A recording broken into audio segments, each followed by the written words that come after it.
I'm Julie Kohler, host of the White Picket Fence podcast. If you've read the opinion section of any newspaper lately, you've probably come across think pieces panicking about falling marriage rates. They make sweeping claims that getting married will make you happier, healthier, and wealthier. Some even say that getting married is a way to stick it to the elites. I'm not so sure about that.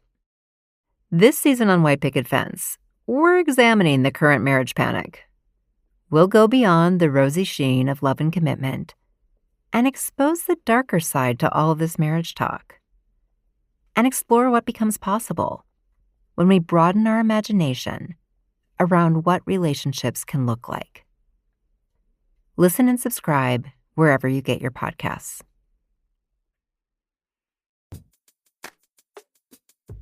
Welcome back, Brown Girls. A'shanti here, the founder of the Brown Girls Guide to Politics, the one-stop shop podcast for women of color who want to hear and talk about the world of politics. As we continue with our collaboration with She the People, we are highlighting women from their 20 Women of Color to Watch in 2020 list. These are all barrier-breaking women who are changing the political landscape this year and beyond. Meet Tram Nguyen. She's the co-executive director of the New Virginia Majority.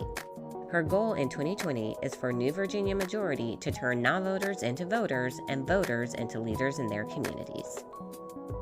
All right. Hi, Tram. How are you today? I am doing all right. How are you? Hanging in there. That's always just a weird question to ask people during this time. You do have just this amazing story. You have deep roots in your community. When did you discover your love of politics? Getting into this work really started because of my own personal and life experiences, right? My family immigrated to this country in 1981, the second wave of boat people from Vietnam. And I was, in fact, born in a refugee camp in Thailand en route to America. And I was 6 months old when we arrived here.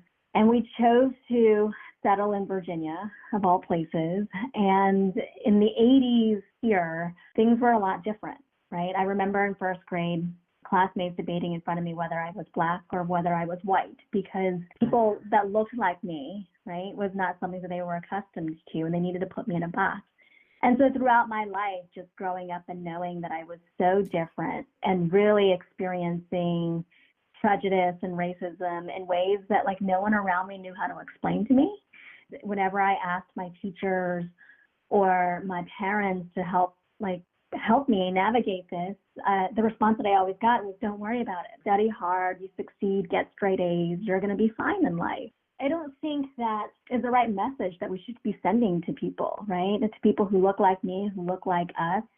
If you look at the demographic changes in Virginia from the 80s until today, when, starting 40 years ago, only 1 in 100 Virginians was foreign born, and you fast forward to today and that's 1 in 7, there's no reason that I or anybody like me should keep our head down. In fact, it's important and imperative that we lift up our own voices and use our voice and our power to make change, right? To make sure that there is equal opportunity and equitable solutions for all of us. So I think it was rooted then, and then growing up, I went to New York for college and was there during 9/11. And saw how the scapegoating of an entire community, of the Muslim community, and being blamed for what was, a horrific and terrible terrorist attack, but it just the environment, right, that it created and manifested. And all of these inequities that I saw all up around me got me into, I would say, like the advocacy space. There's only so much we can do in terms of direct action and advocating, that if we didn't have political power, right, and we didn't exercise our political power, then we weren't going to make a whole lot of difference. And so the convergence of politics, elections, and advocacy all just became natural. And that's how I got into this work. I love it. And just from your background, so much work that you do is rooted in helping other people. You did things post 9/11. You did things during Hurricane Katrina. From researching you, whenever there's help, it's like there's Tram for to help people out. And so, given everything that's going on right now with COVID, you talked about how the Muslim community was ostracized. We're actually seeing how our AAPI community now is dealing with all of this hatred, which really upsets me. I had a colleague, she just moved into her new town and she was out to lunch with her husband. And she said someone literally asked the waiter not to sit them next to them because they didn't want to get the coronavirus. And she just started crying on the call. And it like hurt me that I couldn't hug her and comfort her. What are some of the ways that we can stand with the AAPI community during this time? That's a great question, and it's so tangible and so real for so many folks. My cousin, for example, is a speech therapist for young kids, and she'd been seeing this one child for a long time. And in the midst of this crisis, that the child asked her, "Are you Chinese? My parents want to know." In her mind, it's like, you know me, and you know, like we've been in this relationship for so long, and suddenly with this crisis, it's like I'm maybe suddenly not good enough, or I shouldn't be around you all because of potentially a Chinese background, and it's horrifying. And I think there's this whole what gets me about where we are right now, and there are lots of folks even within the API community that are saying, now is the time for us to show America that we aren't a threat, and we need to embrace and wrap ourselves in red, white, and blue, and it's, to me, that's such a performance. Like, why do I have to perform and show my Americanness? I think it's whatever we can do to stand in solidarity with each other as Black and brown people to fight the racism and to push back as much as possible and stand in solidarity. I think that's what we need, versus lifting up this expectation that Asians are a model minority, are the quiet folks, that's not how we get out of this, and that's not how we get out of this together. So it's just standing in solidarity, I think, and showing that, we're not going to allow folk to treat people differently. I know and I understand that a lot of it is operating out of fear, but in our darkest hours, the choice that we can make between operating out of fear or operating out of love, and I think we need to all operate out of love at this point. I agree with you on that. It's just all the time when these situations arise, it's always, put on the Black and brown people for us to have to show people our humanity. And that is not the way that it should be at all. But keeping on this topic, on your profile, you actually said one of the books that you're reading is How to Fight White Supremacy. So tell us about that book, because when I saw that, I was like, I'm intrigued. Do I need to download this on Audible? I'm going to ask Tram. I picked it. I really want to dig into it because I think its premise is that a lot of this starts at the grassroots level, and a lot of it starts with human-to-human connection. It actually features one of he now works for us, one of our community organizers, Christopher Rashad Green, who came into my world and came into our world in 2016 after Governor McAuliffe restored his right to vote. I got this email out of the blue on a summer day from this man named Christopher, and who just, like, you could hear his emotion through the email. He was so ecstatic. He thanked me for helping him get his rights restored. I'm like, I don't know who this person is. And he took a picture and showed his order and everything. And so he just started volunteering with us. And now he's a lead community organizer working with returning citizens, and has built up this entire chapter of folks who've been formerly incarcerated, who are fighting back against the system and really changing hearts and minds, right? To the point where, at least here, the criminal justice reform conversation is now front and center in ways that it never had been before, where our state attorney general is embracing it and being, I think, super progressive. And it's because Christopher and the folks that he works with on the ground at the grassroots level they've been able to change hearts and minds, and and said, and lifted up this veil around like what is that? What is our problem here, right? And at the root cause of our criminal justice system is white supremacy. And I think that's why I'm so fascinated. And again, it's on my list. I'm hoping that this next 2 months of stay at home that we have will give me the ample time to really dig in. But that's why it's on my list, because I feel like the authors have really lifted up tangible real life examples from the ground to really tell the story. And I just love that. I love those personal stories and you know, the things that you can really just start to imagine and wrap your arms around. Small dollar donors are transformative. I've seen it firsthand working on campaigns, big and small, across the country. AdBlue is a nonprofit organization dedicated specifically to empowering small dollar donors. This election cycle, small dollar donors are on track to give $4 billion via AdBlue, with an average contribution size of about $30. AdBlue is a fundraising platform and nonprofit organization that makes it easy to give. They help thousands of Democratic campaigns, progressive organizations, and nonprofits build people-powered movements. Small dollar donors are more powerful than any mega donor. If you're a candidate or organization ready to build your grassroots fundraising program, go to actbluesetup.com. AdBlue sponsorship of the Brown Girls Guide does not imply support for any candidate or committee.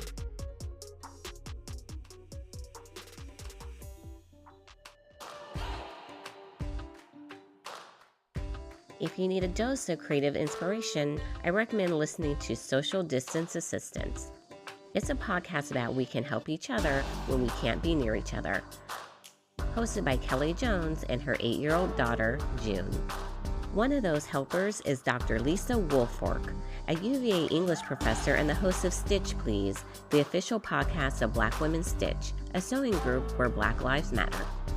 Kelly and June asked Lisa about the effectiveness of individuals making masks in response to the coronavirus. Her answers may surprise you. I just feel like there's so much unpreparedness at the federal, state, global levels. And to tell individual sewists, individual people, usually individual women, that your sewing machine is the thing that stands between us and disaster is a very problematic burden to place on people. They talk to helpers from all over. To subscribe, search for Social Distance Assistance in your podcast player of choice. And you talked about how Virginia is changing, and your work has really helped with that with New Virginia Majority. So tell us about the work that you all are doing across the Commonwealth of Virginia. Yeah, so New Virginia Majority is, I feel like my baby. We started in 2007, and the 2008 elections was our first dabble in terms of connecting electoral organizing with the base building and community organizing that is so important to movement building. And for the last 12 years, we have slowly but surely really transformed the political landscape in Virginia. In 2008, when Virginia went blue for the first time in decades, a lot of folks were like, oh, well, that's part of the Obama wave, right? And of course, like it was inevitable that it was going to happen because of the changing demographics. And I've always contended that, demographics isn't destiny. And of course, 2008 was this tremendous wave across the nation with such a charismatic candidate and leader in Barack Obama that did create a sea change, right? But to keep that momentum going, you can't give up, and you can't just say that, okay, well, we won that and now we're done. Because when we're talking about systemic change and we're talking about race equity and social justice, the work continues, right? Even when we have allies and friends elected into office, the accountability work is even more important then. Yeah, over the last 10 to 12 years, we have just been, pounding pavement, going out into community, knocking on doors, doing one-on-one conversations and having house meetings with people to talk about why it's so important for them to be politically engaged. We've knocked on over 3 million doors. We've registered nearly 300,000 voters of color. We've, won things like the rights restoration and Medicaid expansion. And then this past General Assembly session that just seems like a lifetime ago, but it really just ended a couple weeks ago. We have the most progressive budget in Virginia's history. We have the most progressive legislative package that's ever passed in Virginia's history, from criminal justice reform, raising the minimum wage, expanding democracy in ways that I just dreamed of. And it's a good feeling. And yet here we are, stuck in our homes and not able to really celebrate that, right? And to get the word out that things are changing here in Virginia, and really the word out to the people in communities that are directly impacted, to let them know, right? And show them that, look, you actually did this. You made the difference. Yes, I went to the Virginia Democratic Party dinner, and it was just so nice to see a woman speaker and for her to say, these are just a few of the things that we have passed. And it was just all things that were, like you said, just great for democracy, great for everyday people. And for me, I'm like, this is what happens when you elect people who really care about the issues, who are close to the issues, who are going to get the work done. It's just so fabulous to just live in Virginia during this time, because that's where I live in Virginia. I don't think our listeners know that. That's actually where I live. But 2020, another important year. What's on the horizon for you all, and what are ways we can support your work? Well, 2020, this year, I think we all went into this year saying this is the election of our lifetime. Mm-hmm. And I think that is absolutely true. And now in this current moment, what's at stake couldn't be more true, right? Like, in terms of how we all come out of this current crisis and the leadership that is going to be in place as we rebuild as a country when we come out of this crisis is going to matter so much, right? Who's going to be at the table, who these leaders are going to center in terms of their solutions that they put forward to really rebuild America, because there's so much at stake. Lives are at stake, livelihoods are at stake. And it's so hard because the landscape has shifted so much. Mm-hmm. In terms of even how do we ensure that every vote and every voice is actually going to get counted, right? That there's even an opportunity for people to cast a ballot. What is that going to look like? We're seeing how that shakes out right now in other states that have primaries that are currently, happening. And I think this year, not only for the presidential election, but for our democracy as we know it, all of that's at stake. And I think that for those of us who are fortunate enough and have the opportunity to sort of think bigger around, like, what does our democracy really need to look like, and what does that system need to really look like in order to make sure that every voice matters and every voice has that equal opportunity.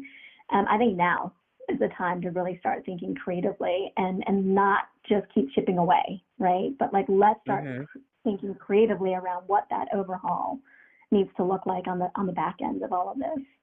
So, we think there's a lot at stake. We will do everything we can to make sure that Virginians are making our voice heard this year, and especially as we go not only into this year, but next year. In 2021, Virginia has a really critical cycle as well when we're electing our next governor. And I just, in my heart, believe and hope that we will have a woman of color, and I'm excited to be a part of that history making. So 2020 and 2021, the next 2 years, I'm all in. Yes, I'm really excited for 2021, just to see all these phenomenal women of color who are going to run statewide. Just yes. So speaking of phenomenal women of color, you were asked to name a +1, and you picked Jennifer Granado. Why'd you pick Jennifer? She is the backbone of the work that we do here. She came to us. I met her when she was 14 years old. And when I first started at New Virginia Majority, she was one of our youth. She was one of the youth leaders at a local organization, and she just had this tenacity around her that you can't recreate in anybody, right? And she, at the age of 14, 15, 16, she was knocking on doors with us. She was registering voters. I remember writing her recommendation letter for college. She came back to us after college.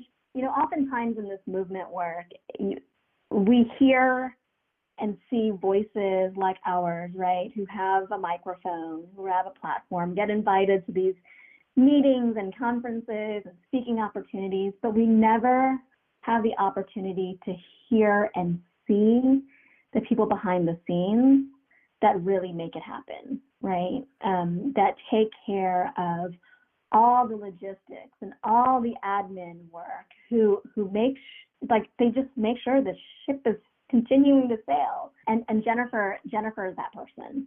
I think if you asked anybody from our board to our staff, to our volunteers and community members, if Jennifer, everything goes back to Jennifer. And so I just wanted to really publicly acknowledge her and thank her, because without her, I don't think any of our successes at New Virginia Majority would have been possible. Oh, that's just so sweet and beautiful. Gratitude for you, Jennifer, for being the glue, the backbone.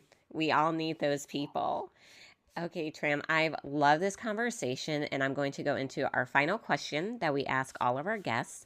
What advice do you have for all the brown girls listening, saying, I want to be just like her? Do it.